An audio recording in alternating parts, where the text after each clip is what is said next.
So far, at the time of recording, I've ridden over 214 different roller coasters within the UK, mainland Europe and the US. In this past year, I've managed to ride over 50 new roller coasters, several of which have cracked into my top 25. In this list, I'm going to go over my personal favourite roller coasters. My tastes are usually focused on airtime, pacing, variety and re-rideability. My ranking will be largely based on rides I have experienced on each. This list comprises over just the top 10% of coasters that I have ridden. So without further ado, let's start with the top 25. Number 25, Black Mamba. Black Mamba is a great example of what you can achieve with great theming and landscaping. Not only is it decently forceful, but the way the coaster interacts with the African theming makes it a truly unique experience. Number 24, Nemesis. Speaking of unique, Nemesis has a layout like no other thanks to John Mouldy's creative design, which takes advantage of the park's height restraints by using trenches to emphasise its sense of speed. Nemesis never really feels slow, and that's because the fastest point is actually midway through the layout, which is rare for roller coasters. Not only that, Nemesis is one of the most intense B&M coasters out there, which proves to me to be more powerful than its larger models. Number 23, Dragon Khan. Dragon Khan is somewhat underrated these days, but it's an old school B&M loop that has plenty of positive G's and whip. Perhaps a controversial opinion, but I actually prefer Khan over Kumba, as to me it feels that a little bit more intense than its Florida cousin. Number 22, Cheetah Hunt. The first Intima Blitz I had ridden had taken me by surprise, as all I had heard going in was that it was a family coaster. The launches are pretty punchy, more than you would expect, and while the ride is milder than other Blitz coasters, it still showcases a great sense of speed as it gracefully navigates through the Serengeti area of Busch Gardens, Tampa. Number 21, Joris and the Drac. While Joris and the Drac isn't the tallest or the fastest wooden coaster, don't let its small size fool you into thinking that it's a mild ride. Joris features many airtime spots throughout its layout and has remarkable pacing, not to mention its smoothness thanks to the recent Titan track work. It's a ride that's accessible for most people, and it will please even the most hardened enthusiast. It's a charmingly fun coaster, and it's made even more exciting due to the racing element. My favourite side was the water due to it featuring 2 extra pops of airtime, but both sides are enormously fun. Number 20, Balder. Balder has a bit of an interesting history with me. When I first rode it back in 2017, I was left a bit disappointed. However, on my most recent rides this past month, it significantly improved for me, and it's found its way back into my ranking. On my first ride the coaster felt slow and the airtime was only mild floater. However, on my most recent rides, I finally experienced the airtime I was expecting 6 years ago. I can now feel the ejector airtime in droves, and the pacing has only seemed to improve. While I still found the turns a little dull, Balder now has proven to me it can be one of the best wooden coasters in Europe. Number 19, Rock and Roller Coaster. Nostalgia is a powerful drug, and to be honest, it's the main reason I had this so high. But when I think of coasters I want to re-ride again, this Disney coaster is towards the top of my list. Rock and Roller Coaster was my first coaster with inversions and my first overall high thrill coaster. While other enthusiasts now praise Vekoma's modern coasters, this was a coaster that I think they could prove they could make a smooth and thrilling coaster that was worth re-riding over and over. Not to mention the Aerosmith soundtrack, which also makes the experience 10 times better. Even though I believe Disney will change this in the near future, I really hope they keep it the way it is for as long as possible. Number 18, Goliath. Ever since playing Roller Coaster Tycoon 2 back in the mid-2000s, I've always wanted to ride Goliath due to it being featured in the game. At the time of opening in 2002, it's one of the largest and best coasters in Europe. I got the chance to ride this last year, and even to this day this mega coaster is impressive.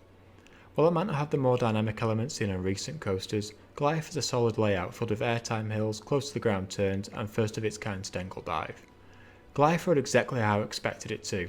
While it didn't blow me away by any means, it's still a great coaster that would be a highlight of any park. Number 17, Stealth. While it might be the shortest coaster on this list, Stealth packs in everything it can within its 15 seconds of prime ride time. The acceleration on this coaster is easily one of the best I've experienced. At 0 to 80 in 1.9 seconds, it's one of the world's most powerful launch coasters. Stealth has a solid moment of airtime at the top hat if you sit towards the back of the train, and at the front you can really feel the force of the 80 mph top speed. Number 16, Abyssus. Abyssus is a coaster that became a victim of overhype by the enthusiast community when it opened in 2021. Once reviews were in, it almost became a thing of mockery, which is a shame really because Abyssus is pretty awesome. It's a well-rounded ride with 2 launches, inversions and airtime moments. It's quite a long ride for a launch coaster as well. While it might not be the most forceful ride, British does a lot of things well, and it's a sign that Vekoma are ready to become one of the most important manufacturers of the decade. Number 15, Kraken. While this B&M floorless coaster does admittedly stand out as being this high in my ranking, I think it's one of the most underrated coasters out there. When speaking of Floridian coasters, Kraken is never spoken in the same breath as other B&Ms such as the Incredible Hulk, Montu and Kumba, and to me Kraken is my favourite of all of them. And while I do admit I would probably rate Mako higher if I had ridden it, Kraken is a fantastic B&M looper which is forceful and keeps its pace well due to the trenches and tunnels within its second half. Number 14, Silver Star. Silver Star was the first B&M hypercoaster I'd ridden, and it's also the first airtime focused coaster I'd experienced. I'm glad that Silver Star is now finally getting the credit it deserves from the community. It's always been a fantastic roller coaster in my eyes. The clamshell restraints are very comfortable and freeing, and let you experience all the great and sustained flow to airtime the ride has to offer. While it might not look like the most exciting layout on paper, Silver Star shows how well the classic hypercoaster can work, and it even manages to provide some impressive forces after the mid-course. Number 13, Icon. I think it's safe to say that I rate Icon higher than most, but to me it encapsulates the best elements of what a coaster should have. It has great airtime, fantastic hang time on the inversions, and even has some forceful turns. While the launches are admittedly weak, Icon has a re-ride factor that is undeniable for me, and makes it the best coaster in the UK by some margin. Number 12, SheiKra.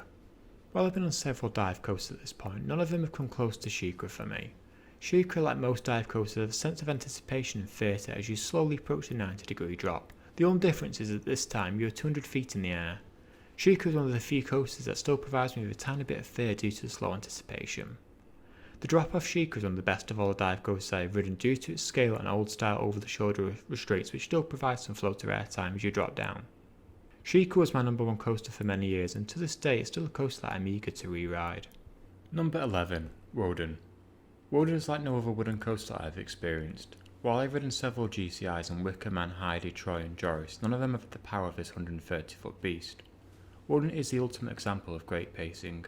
As soon as you plunge down the first drop, the coaster hits full gear and never lets up until you hit the brakes. The ride only gets better throughout the day as the airtime becomes more aggressive and pronounced. A night ride on Woden is not to be missed if you are given the opportunity, and being in Europa Park, the qualities of Woden don't stop there. Woden features one of the best theme queues there is outside of Disney and Universal.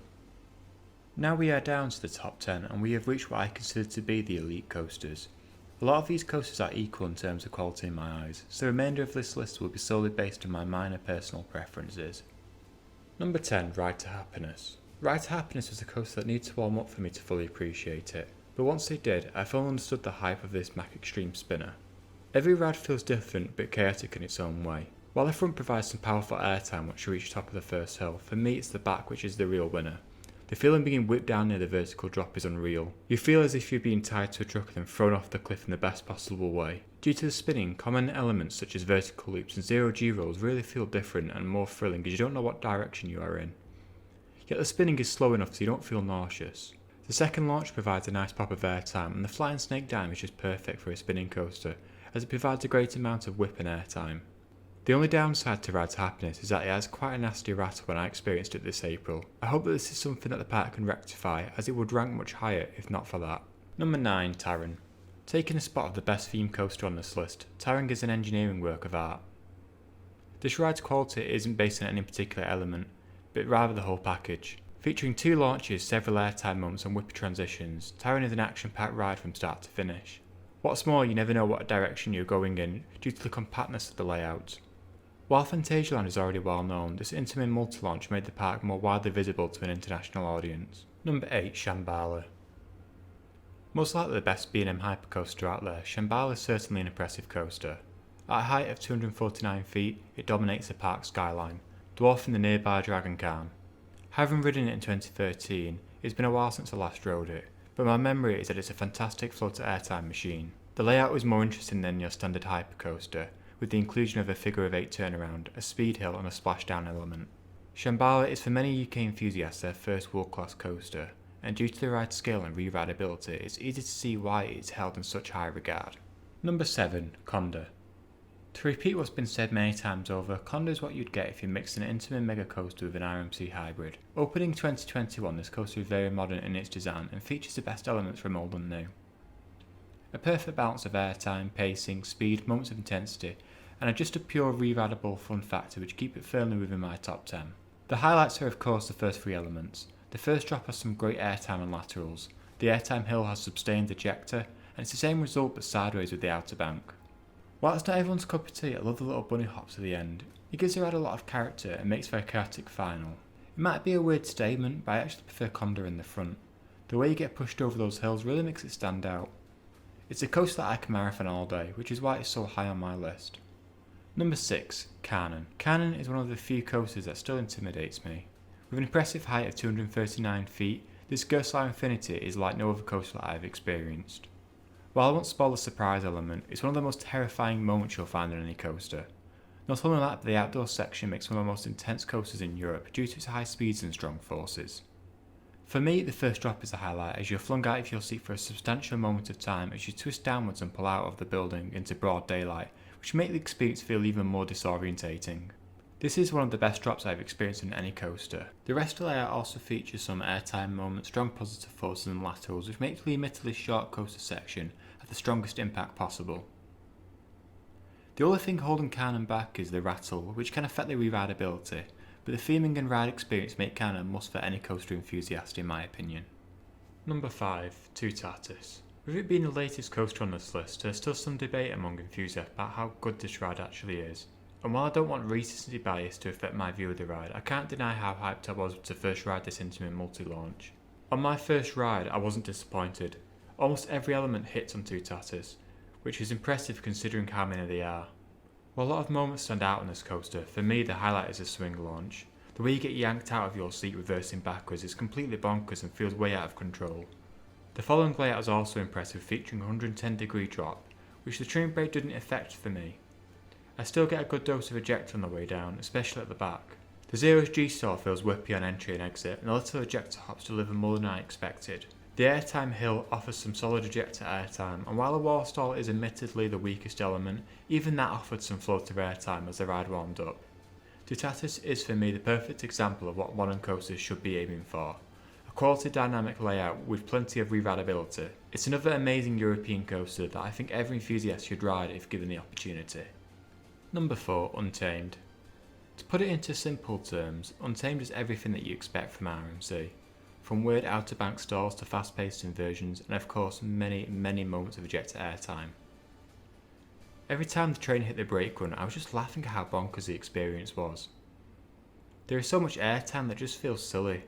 I genuinely believe this was one of the few coasters that was built for enthusiasts. The finale is a real highlight for me. It's just an onslaught of ejector airtime underneath the wooden structure, and you really can't tell where you're going. Untamed has left me excited for rides like Still a Vengeance, which I hear feels similar. But until I get to ride it, Untamed is definitely a world-class coaster which I hope to re-ride sooner rather than later. Number 3. Zadra. Out of 2 RMCs I had ridden, I'll give the slight edge to Zadra. Just for giving you that breathless experience every time you slam into the brakes. While I was at Wallaby Holland, an enthusiast I had met had said that Zadra is kind of the more serious and intense ride, while Untamed is a bit more of a laugh, and I think this really sums it up best. Zadra was the first RMC coaster I had experienced last year, and it was just as awesome as I expected. Similar to Conda, this monster warms up quick, and on the second ride of the day it already felt more aggressive, as I received the iconic RMC bruise. Whilst it does make the ride slightly less re-rideable, I can't deny the adrenaline I felt after each and every ride. The first drop, the Zero G roll, the outward bank, the airtime hill and the final inversion are all made for the perfect coaster. Number 2. Helix. Helix became my number 1 coaster when I first rode it back in 2017. It has since kept onto that title for many years, only just being beaten last year. When I first rode Helix I had middling expectations of it. I expected it to be more of a Blue Fire meets Cheetah Hunt, and it was so much better than that. This past year I've had the opportunity to ride some incredible coasters such as Conda, Toutatis, Ride to Happiness, Untamed and Zadra, but none of them have beaten Helix in my mind. Last month I had the chance to re-ride Helix and I was pleased to find that this Mack launch coaster had held up 100%. While I didn't reclaim its number 1 crown, it sits firmly as my second favourite. Helix is the ultimate coaster for variety. You want airtime? You've got it. You want positive Gs? Feel the Helix of Helix. You want inversions? You have 7. The sequencing of elements is one of the many key aspects which makes Helix so amazing. I love how it just drops out the station, there's no faffing. Even the pre-launch section is made more interesting thanks to all the trees and landscaping. The way the coaster interacts with the hillside and the other coasters truly makes it feel like a No Limits coaster come to life. This coaster has so many elements that it's hard to pick a favourite, but going over the second airtime hill with an awesome view from Gothenburg is one of the best experiences you can have on a coaster. And a night ride on this coaster is something out of this world. Number 1. Hyperion. If I had never ridden it, I'd be just as shocked as you to find that Hyperion is my number 1 roller coaster. The main thing I can remember coming off my first ride was just being how stunned I was by how good this coaster actually is. I knew it was going to be great, but hearing about its rattle and looking at the layout myself, my expectations were that it would rank around their 7 to 10 mark for me. When the first drop came, my expectations were completely blown out of the water. Hyperion has one of the most strong and sustained ejector airtime moments I've felt on any roller coaster, to the point where it almost feels illegal. The first 3 elements on this coaster just truly feel out of this world. While the second half is as intense, there is plenty of intimate magic to be found. With its low to the ground stall turns and bunny hops, it really keeps Hyperion at a relentless pace. I came off with a certain buzz on Hyperion which I've not felt in a long time, not since riding Helix. The power of this coaster is what really won it over for me. I don't think I've come off a coaster being so confused by how good it actually was. Well, there you have it. As you can see, my list is mostly dominated by European coasters. Hopefully one day I'll get to ride one of the many acclaimed coasters in North America and Asia, but as of May 2023 this is my current list. I hope you have enjoyed watching this video, and if you have ridden the coasters mentioned in this list, I'd love to hear your thoughts on them below. Thanks for watching.